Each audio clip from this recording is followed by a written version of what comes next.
Hello दोस्तों, 22 जून 2026 को UP की राजधानी लखनऊ में जो दर्दनाक हादसा हुआ है, उस हादसे में ने सबका दिल झकझोर दिया है। न जाने कितने लोगों के सपने खाक हो गए। मरने वालों में से कोई घर का इकलौता बेटा या बेटी होगी। उनकी आखिरी उम्मीद जलकर खाक हो गई। बहुत से परिवार बेघर हो गए। अब शासन, प्रशासन, नगर निगम अब सब आगे आ जाएंगे और सब अपनी सांत्वना देंगे। कोई उनके घर वालों को 1 लाख रुपए इनाम देगा, कोई 2 लाख देगा। मुख्यमंत्री जी आ जाएंगे, 2-4 लोगों को सस्पेंड करेंगे, वो भी उन्हें कुछ मुआवजा दे देंगे। लेकिन सवाल उठता है, क्या किसी के बेटे की मौत के लिए ये मुआवजा सही है? आखिर इसके पीछे अगर देखा जाए तो इसके पीछे जिम्मेदार कौन है? वो कोचिंग संचालक जो बच्चों के भविष्य को लेकर दिन रात मेहनत कर रहा था, या उसमें और भी जो दुकानें खुली हुई थीं, या फिर उस मल्टी का मालिक? किसकी गलती है,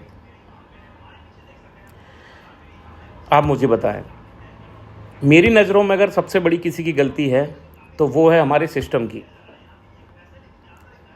हमारे यहाँ शासन, प्रशासन सब, जब कहीं कोई हादसा हो जाए और उसमें लोग मर जाएं, उसके बाद इन्हें याद आता है, अरे कि इस बिल्डिंग की तो क्या कहते हैं, इसको तो परमिशन ही नहीं थी, ये कमर्शियल में तो बिल्डिंग रजिस्टर्ड ही नहीं थी।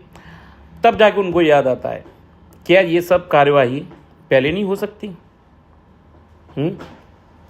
पहले भी तो सरकार चाहे तो हर महीने या टाइम टू टाइम जितनी भी कमर्शियल एक्टिविटीज़ हो रही हैं, चाहे वो फैक्ट्री हो, चाहे वो रेस्टोरेंट हो, चाहे वो कोचिंग क्लासेस हो, या कोई भी कमर्शियल एक्टिविटी हो, शासन चाहे तो पहले भी तो उनका इंस्पेक्शन कर सकती है, टाइम टू टाइम, महीना 2 महीना, जैसे विदेशों में होता है। फॉरेन कंट्रीज़ में आप देखिए, वहाँ का सिस्टम कितना अच्छा है। वहाँ कोई भी कमर्शियल एक्टिविटीज़ हो रही है, वहाँ टाइम टू टाइम, मंथली या वीकली, वहाँ इंस्पेक्शन ऑफिसर आते हैं और पूरा डिटेल से उनका इंस्पेक्शन करते हैं। अगर कोई भी कमी पाई जाती है तो वो फिर उसके लिए उनको मतलब बैन कर देते हैं। लेकिन हमारे यहाँ ऑफिसर आएगा किसी भी रेस्टोरेंट या फैक्ट्री में, बढ़िया ऑफिस में बैठता है, चाय पीता है और टेबल के नीचे से घूस लेके वापस चला जाता है। उसे कोई मतलब नहीं है कि यहाँ फायर सेफ्टी अलार्म है कि नहीं है, कि यहाँ कमर्शियल जो भी बिल्डिंग बनी हुई है उसमें अगर आग लग जाए तो उसके लिए कोई दूसरा रास्ता है या नहीं है। उन्हें कोई मतलब नहीं है। उन्हें बस अपना पेट भरने से मतलब है और घूस खाने से मतलब है। और सरकार पता नहीं क्यों इस चीज़ को निगलेक्ट कर देती है।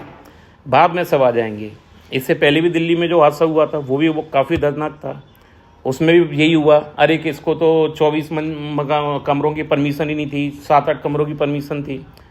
अरे तो तुम इतने सालों से कहाँ चले गए? क्या तुम्हें पता नहीं था कि यहाँ एक होटल चल रहा है, यहाँ यही कोचिंग चल रही है जो 3 मंजिल बनी हुई है, जिसमें एक ही एंट्रेंस है? तो सवाल ये उठता है कि आखिर कब तक ऐसे ही एक आम आदमी कोई अपने बेटे को, कोई बाप को, कोई अपने माँ को खोता रहेगा? इस क्वेश्चन का जवाब मुझे ज़रूर आप कमेंटों में बताएं, और बताएं कि क्या सरकार को ऐसा कदम उठाना चाहिए, क्या इतने सख्त नियम करने चाहिए कि कोई भी कमर्शियल एक्टिविटी है उसका महीने या जब भी टाइम टू टाइम में इंस्पेक्शन होना चाहिए। अगर कोई भी कमी पाई जाती है तो वहाँ उचित कार्रवाई की जाए। धन्यवाद।